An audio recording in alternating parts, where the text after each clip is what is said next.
23장은 서기관과 바리새인들에게 하시는 말씀이라고 어제 말씀드린 것과 같습니다. 그래서 오늘은 그 구체적인 내용을 이야기하죠. 어제는 서기관과 바리새인들에 대한 대략적인 내용, 그리고 실제로 오늘은 서기관과 바리새인들이 어떻게 외식하는지에 대해서 이야기하는 장면이죠. 그런데 눈여겨봐야 할 것은요, 공통적으로 나오는 단어들이 있습니다. 어제도 말씀드렸는데 뭐가 나오냐면 화 있을진저 외식하는 서기관과 바리새인들이요. 그러니까 그 서기관과 바리새인들에게 뭐라고 했냐면 두 가지를 얘기하셨어요.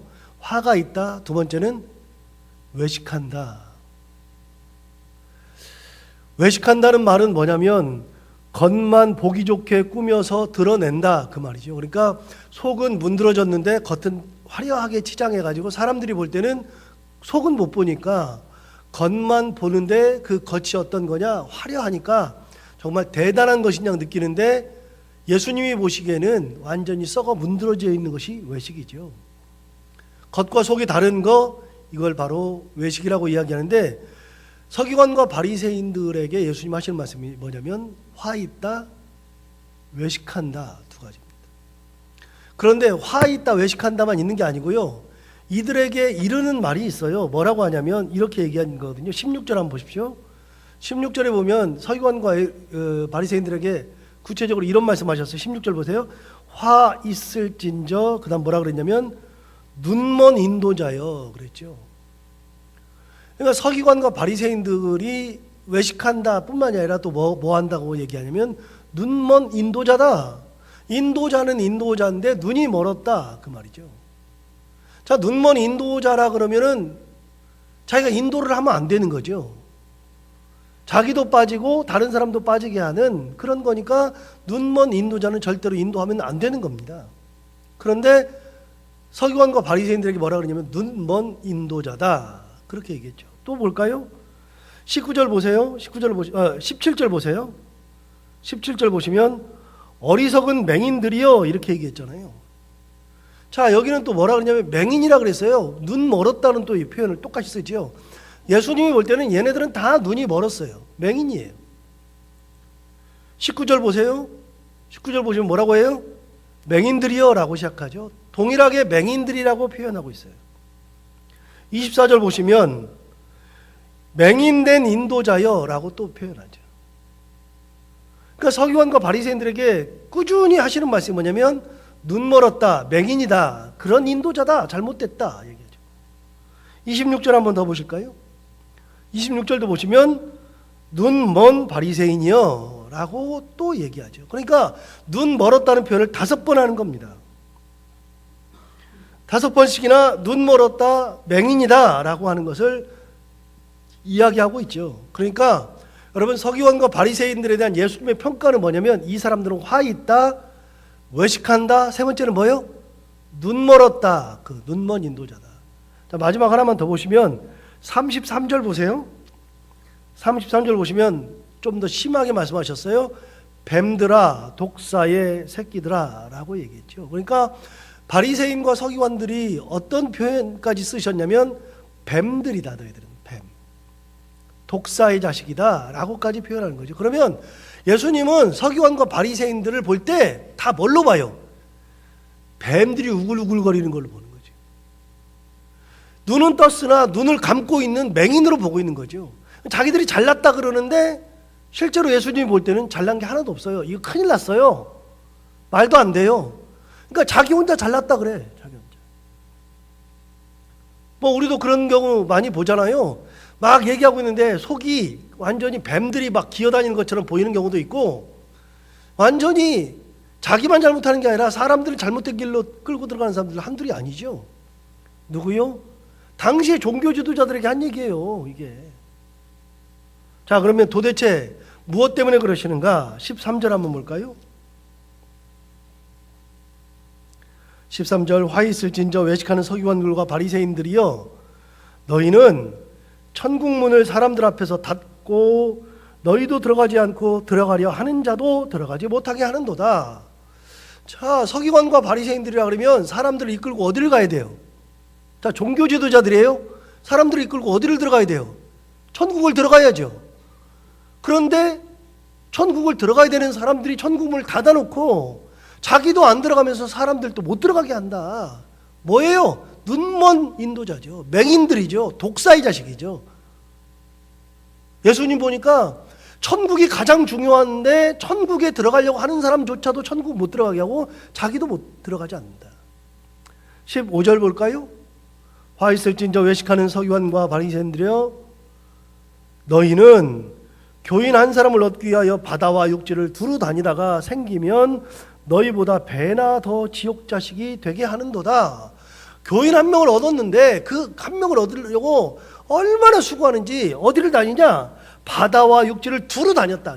엄청나게 다녔다. 많이 다녔는데 다니고 난 다음에 한 명을 얻었는데 그 한 명을 얻어가지고 어디를 집어넣어야 돼요? 천국을 집어넣어야죠. 천국 문은 닫아놨어. 못 들어가게. 자기도 안 들어가. 그러면서 뭘 만들었어요? 너희보다도 2배나 더 지옥 자식이 되게 만든다. 더 악하게 만들었다. 예수님 볼 때 어땠을까요? 이 사람들. 여러분, 서기관들과 바리새인들을 이 사람들이라고만 생각하면 안 돼요. 우리를 항상 돌아봐야죠. 설교를 들을 때는 항상 우리 자신을 돌아봐야죠. 뭐 옆집 김 집사가 들어야 되는 게 아니고 뭐 누가 와서 들어야 되는 게 아니라 말씀을 들을 때는 항상 내가 먼저 생각해야죠. 여러분, 목사가 이 설교를 준비할 때는요, 피를 토하는 심정으로 준비하는 거예요. 무슨 말이냐면 이 말씀을 준비할 때는요, 저부터 돌아본다고요. 항상 저부터. 다른 목사를 돌아보기 전에 저부터 돌아본다고요. 너는 잘하고 있냐? 항상 물어본다고요. 그럼 저는 잘하고 있느냐? 돌이켜봐야죠. 성도들이 왔는데 그 사람을 천국으로 이끌지는 않고 2배나 더 악한 존재, 지옥 들어가지 못하는 2배나 더 악한 존재로 만드는 것은 아닌지 돌이켜본다고요. 그럼 여러분, 우리가 말씀 듣는 우리는요, 우리도 돌이켜봐야죠. 우리도 혹시 이 중에 서기관들이 나올 수 있고 바리새인들이 나올 수 있어요. 훌륭한 사람들이 나오면 좋은데 안 그럴 수도 있다고요. 안 그럴 수도. 당대에 예수님이 내일 모레면 십자가를 져요. 곧 있으면 십자가를 지시는 예수님께서 종교 지도자에게 마지막 하시는 말씀이라고요. 외식한다, 화 있다, 눈먼 인도자다. 16절부터 18절 한번 볼까요? 19절까지. 16절부터 19절까지인데 일단 18절까지 볼게요. 화 있을진저 눈먼 인도자여, 너희가 말하되 누구든지 성전으로 맹세하면 아무 일 없거니와 성전에 금으로 맹세하면 지킬지라 하는도다. 이게 무슨 말이에요? 여러분 잘 보세요. 너희 중에 누구든지 성전으로 맹세하면 아무 일이 없거니와 성전에 금으로 맹세하면 지킬지라 그랬대요. 자, 성전으로 맹세하면 괜찮대요. 근데 성전에 금으로 맹세하면 뭐 하라고요? 지키라고요. 성전으로 맹세한 거는 괜찮아. 안 지켜도 괜찮아. 근데 성전에 있는 금으로 맹세하면 지키라 그랬대요. 그런데 예수님이 뭐라고 평가하나 볼까요? 17절. 어리석은 맹인들이 어느 것이 크냐? 그 금이냐? 그 금을 거룩하게 하는 성전이냐? 너희가 또 그렇게 얘기했잖아요. 여러분, 금이 커요? 성전이 커요? 금이 거룩하게 되는 것은 어디에 있기 때문에 거룩해요? 성전에 있기 때문에 거룩하잖아요. 그러니까 여러분, 성전으로 맹세하는 것은 아무것도 괜찮다. 성전에 금으로 맹세하면 지켜야 된다. 말이 안 되잖아요. 이들의 가치관을 알 수 있어요. 가치관이 뭐예요? 금이 더 큰 가치관. 성전은 내가 돈으로 바꿀 수는 없잖아요. 그런데 성전을 크다고 보지 못하는 그런 눈을 가진 존재들. 금을 더 크게 만드는 사람들. 예수님 보니까 가관이에요. 가관. 18절 볼까요? 또 너희가 또 이르되 누구든지 제단으로 맹세하면 아무 일 없거니와 그 위에 있는 예물로 맹세하면 지킬지라 하는도다. 야, 제단으로 맹세하면 아무 일 없대요. 제단으로 맹세하면 괜찮대요. 이거 아무것도 아니잖아요. 뭐. 그렇다고 생각해요? 그런데 제단에 있는 위에 있는 예물로 맹세하면 지켜야 된대요. 동일한 거죠. 동일한 거. 예수님이 뭐라고 평가하나 볼까요? 19절. 맹인들이여 어느 것이 크냐? 그 예물이냐? 그 예물을 거룩하게 하는 제단이냐? 예물이 커요? 제단이 커요? 제단은 아무것도 아닌 것 같아도 제단 위에 있는 예물, 제물이 거룩하게 되는 거예요. 제단 위에 있기 때문에. 물어요. 어느 것이 크냐? 두 번을 물었어요. 어느 것이 크냐? 성전이 크냐? 아니면 그 성전의 금이 크냐? 두 번째, 제단이 크냐? 아니면 제단 위에 있는 예물이 큰 거냐? 뒤집으면 안 되잖아요. 뒤집으면. 항상 뒤집으면 안 되잖아요. 뭐가 커요? 이곳에 계시는 하나님이 큰 분이죠. 하나님의 은혜가 큰 거죠. 말씀이 큰 거죠. 그거보다도 클 것이 세상에 어디가 있어요? 이곳에서 그거보다도 큰 존재가 누가 있어요? 아무도 없죠. 이들은 그렇게 생각하는 거예요. 돈이 더 중요한 거죠. 당장에 돈이. 그래서 돈에 신경 쓰고 그걸로 맹세하면 지키라 그런다 그랬어요. 20절 볼까요? 그러므로 제단으로 맹세하는 자는 제단과 그 위에 있는 모든 것으로 맹세하며 또 성전으로 맹세하는 자는 성전과 그 안에 계신 이로 맹세하며 또 하늘로 맹세하는 자는 하나님의 보좌와 그 위에 앉으신 이로 맹세함이니라. 여러분, 제단으로 맹세하는 자는 제단과 그 위에 있는 예물까지도 다 맹세하는 거예요. 성전으로 맹세하는 자는 성전과 그 안에 계신 모든 것 그리고 하나님으로 인하여 맹세하는 거죠. 그걸 몰라요.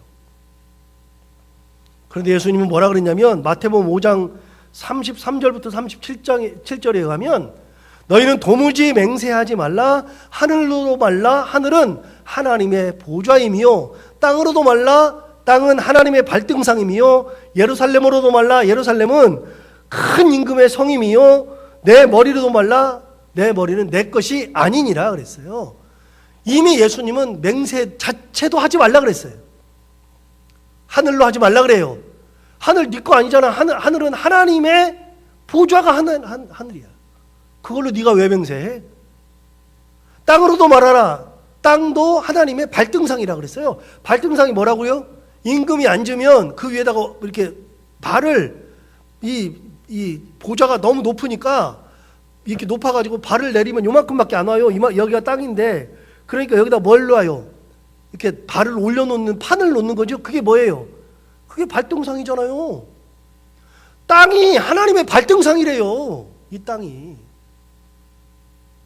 예루살렘은 큰 임금의 성이래요. 이 머리로도 하지 말래요. 이 머리도 네 거 아니라는 거예요. 그러면서 뭐라 그래요? 너희는 예 하든지 아니요 하든지 둘 중에 하나만 하래요. 그냥 예 아니요만 하래요. 이미 그렇게도 말씀하셨어요. 언제요? 마태복음 5장에서 3년 전에. 그런데도 맹세 가지고 얘기하잖아요.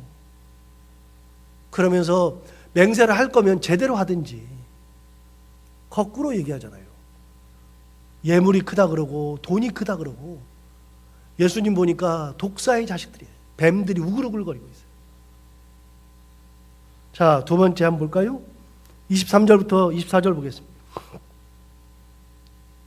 화 있을진저 외식하는 서기관들과 바리새인들이여 너희가 박하와 회양과 근체의 11조는 들이되 율법에 더 중한 바 정의와 긍휼과 믿음은 버렸도다. 그러나 이것도 행하고 저것도 버리지 말아야 할지니라. 이게 무슨 말이냐면요. 잘 읽어보세요. 화 있을진저 외식하는 서기관들과 바리새인들이여. 그 다음에 이렇게 되겠어요. 너희가 박하와 회양과 근체의 11조는 드린다 그랬어요. 무슨 말이죠? 여러분 11조를 드릴 때 이렇게 드리잖아요.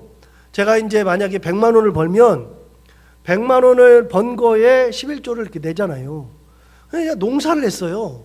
농사를 해가지고 배추를 이렇게 수확을 했어요. 배추를 수확해서 내가 먹어요. 그럼 우리는 배추 11조는 안 하거든요. 네? 배추 11조 안 하죠. 집에 허브나무가 있어요. 허브나무를 가지고서 그걸 가지고서 이렇게 꺾어 가지고서 차로 만들었어요. 차로 만들면 우리는 허브 11조는 안 하잖아요. 이스라엘 사람들은 어느 정도였냐? 서기관과 바리새인들은 어느 정도였냐면 박하와 회양과 근체의 11조까지 드렸다는 거예요. 회양도 박하의 일종이에요. 근체가 뭐예요? 근채는 우리말이 이 어려운데 뿌리 근자에 채소 채자예요. 뿌리 채소예요. 뿌리 채소.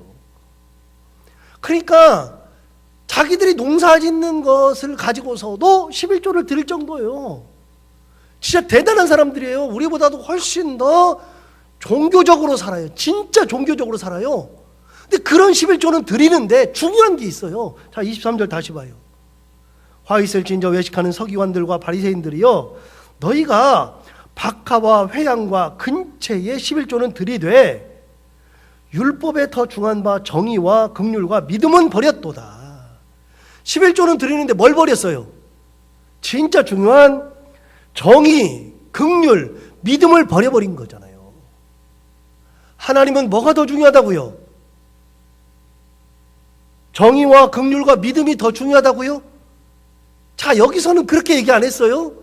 여기서 그렇게 안 했어요. 뭐라고 얘기했냐면 23절 맨 뒤에 보시면 이렇게 얘기했어요.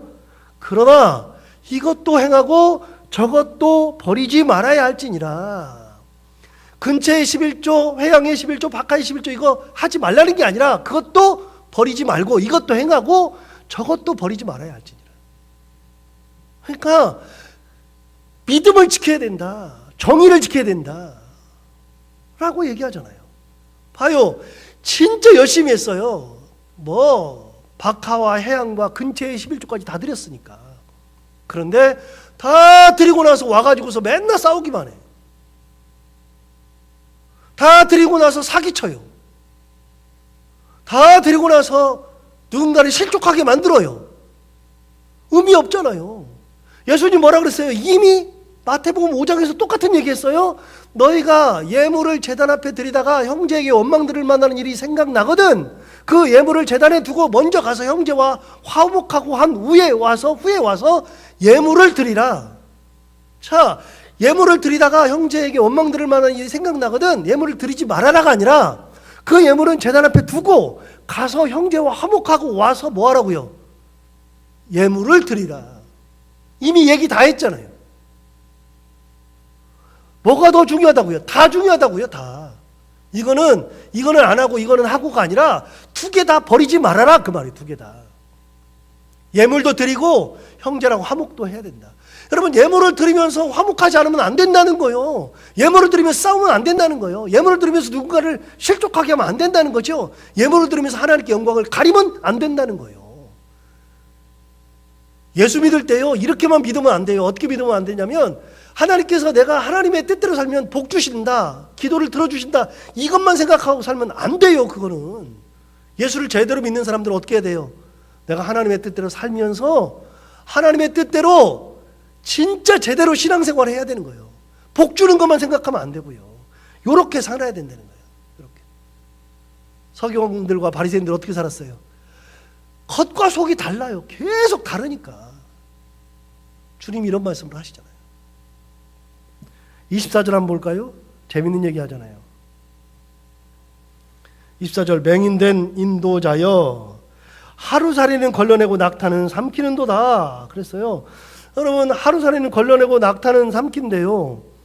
포도주를 만들 때 어떻게 하냐면요, 이게 무슨 말이냐면 하루살이는 걸러내고 낙타는 삼킨다는 말이 뭐냐면 그냥 하루살이를 뭐 하는데 걸러내요? 이거는 포도주 만들 때 얘기예요. 포도주를 만들 때 아마포 부대, 망 있죠, 망. 우리 뭘 걸러낼 때는 망 같은 데다 놓고 이렇게 걸르잖아요, 이렇게. 뭐 주방에 들어가 보면 알아요. 주방에서 이렇게 뭐 육수 낼 때 거기다가 다시마도 넣고 뭐 그다음에 뭐 그 멸치도 넣고 넣은 다음에 어떻게 걸러내요? 이만한 뜰채 같은 걸로 이렇게 해서 걸러내잖아요. 그런 것처럼 걸러내는 거. 아마포 부대로 아마포 부대를 딱 놓고 거기다가 포도주를 이렇게 만든 거를 씨까지 있는 거 다 만들어 가지고 나중에 밟아요. 그거를 밟으면 으깨져 가지고서 걸러내지 않으면 못 마시니까 발로 으깬 다음에 그거를 이렇게 망에다 이렇게 놓으면 실제로 포도주만 떨어지고 위에는 찌꺼기만 다 남잖아요. 그래서 다 걸러낼 때 뭐까지 걸러내냐면 이 사람들은 하루살이까지 다 걸러낸단 말이에요. 깨끗하게. 근데 예수님이 보니까 그런 거예요.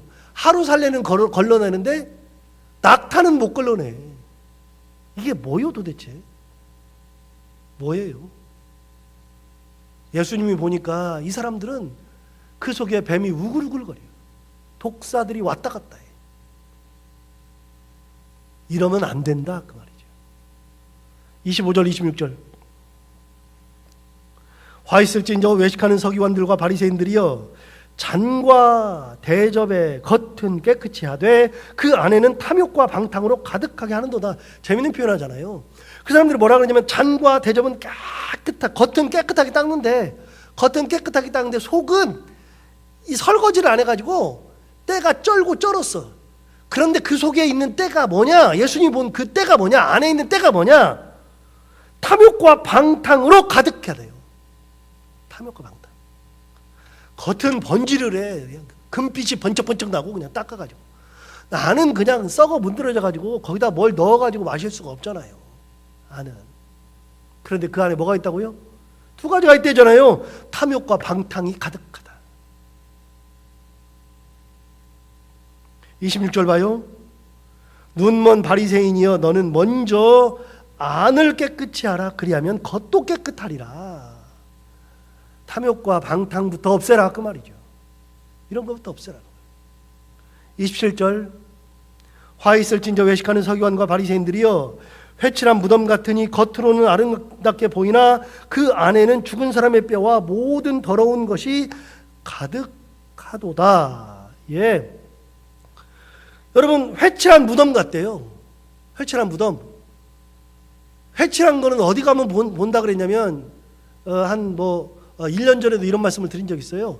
회칠했다는 것은 어디 가면 보냐면요. 이스탄불 가면 보여요. 터키의 수도인 이스탄불에 가보면 소피아 성당이 있어요. 소피아 성당. 아야 소피아. 그 성 소피아 성당인데 그 성당이 비잔틴 문화의 비잔틴 양식의 최고봉이거든요. 건축을 연구하는 사람들은 무조건 어디를 가냐면 소피아 성당을 가야 돼요. 건축적으로 대단한 거예요. 그걸 다 설명할 수가 없으니까 그런데 그래서 현대 건축가들이 가봐야 되는 곳이 전 세계에 몇 군데가 있는데 그 중에 하나가 터키에 있는 아야소피아예요. 대단해요. 그런데 뭐가 대단하냐면 그 건축도 대단하지만 그 안에다가 모자이크로 요만하게 잘라가지고 그거를 위에다가 다 붙였어. 모자이크로. 싹 다 붙여가지고 모자이크로 붙여가지고 모자이크가 금으로 색깔을 내가지고 다 붙여가지고요. 딱 보면 금빛이 찬란해. 그 창문으로 들어오는 그 빛을 받으면 금빛이 찬란해요. 막. 완전히 그 금빛에 압도되는 그런 모자이크가 쫙 있어요. 색깔이 막 있어가지고. 그거를 이슬람 문화가 와가지고 그 터키의 이스탄불이 무너진 다음에 콘스탄티노플이 무너진 다음에 그걸 다 캐내다가 안 되니까 나중에 어떻게 했느냐 거기다 회를 다 칠해버렸어요. 회반죽으로. 그래가지고 완전히 금빛이 사라졌어요. 모자이크가 다 사라졌어요. 그런데 시간이 약 1000년이 지난 다음에 회반죽이 떨어져가지고 보니까 그 안에서 뭐가 나와요? 숨겨져 있던 금빛이 나오기 시작하는 거예요. 모자이크가. 그걸 보니까 너무 화려해. 그래서 회반죽을 조심조심 띄워보니까 그 안에 있는 것들이 드러나기 시작하는데 잘못하니까 모자이크가 떨어져요. 그래서 더 이상은 이 회반죽을 안 벗겨내고 나오는 데까지 그리고 최대한 벗겨낸 데까지 벗겨냈는데 그것들이 지금 남아있어요. 거기에. 여러분 회칠했다는 게 뭐예요? 그 안에 있는 것을 덮어버리는 게 회칠하는 거예요. 겉은 번지르르하게 회칠했어. 회칠해가지고 진짜 보기가 좋아. 무덤에다가 회칠을 다 했어요. 무덤에 막 정말로 막 엄청나게 안 좋은 것들인데 다 회칠했어. 회칠했는데 보니까 어떻게 됐어요? 진짜 좋아. 그런데 그 안에는 뭐가 있냐? 썩은 것들이 가득한 거예요. 우리 그 전사님 사는 그 사택에 가면 지난번에 부임할 때 그 사택을 다 수리했는데 가서 보니까요 집안이 완전히 곰팡이 덩어리야. 그거 다 도배하고 장판 다 하면서 했는데 여러분 도배만 해서는 안 되겠더라고요. 왜냐하면 바깥의 온도와 안의 온도가 다르니까 그 온도 차이에 의해서 습기가 엄청 많은데 습기가 해소가 안 되니까 곰팡이가 막 슬죠. 그래서 어떻게 했냐면 거기다가 방열 처리해가지고서 다 집어넣고 다시 다 덮었다고요. 그냥 벽지만 바르면 곧 있으면 곰팡이 또 나와요. 여러분 안이 더러운데 바르면 돼요? 의미 없잖아요. 예수님 무슨 얘기하고 있어요? 그 무덤을 하는데 무덤에다 회칠은 다 해가지고 진짜 대단한데 그 안을 보면 뭐가 있냐? 죽은 사람의 뼈와 모든 더러운 것이 가득하도다. 누가요? 서기관과 바리새인들이. 예수님께서 서기관들과 바리새인들에게 욕이란 욕은 다 하고 가셨어요. 너희들 종교 지도자들이라고? 대단하다고? 내가 볼 때 너희들은 독사의 자식이야. 뱀이 우글우글거려. 그 얘기 끝까지 하셨어요. 23장 내내 그 얘기만 하셨어요. 23장 내내. 목사들은, 목회자들은 23장을 읽고 또 읽어요. 저 같은 경우는 이거 볼 때마다 무서워 죽겠어요. 무서워 죽겠어요. 설교하기 전에 이거 설교 준비하면서 얼마나 미안하고 무서웠는지 몰라요. 똑같아요. 여러분, 겉만 번지르르게 하는 그리스도인들이 아니라 겉과 속이 똑같고 하나님의 영광을 드러낼 줄 알고 사람들을 하나님 앞으로 인도할 줄 아는 그리스도인들, 영광이 드러나는 그리스도인, 그걸 예수님께서 말씀하시죠. 그렇게 하나님 앞에 영광되는 그런 그리스도인으로 살아가는 저희 모두가 다 되기를 바랍니다. 기도하겠습니다. 하나님 아버지 감사합니다. 오늘도 서기관들과 바리새인들에 대해서 예수님께서 어떻게 평가하셨는지를 보게 됩니다.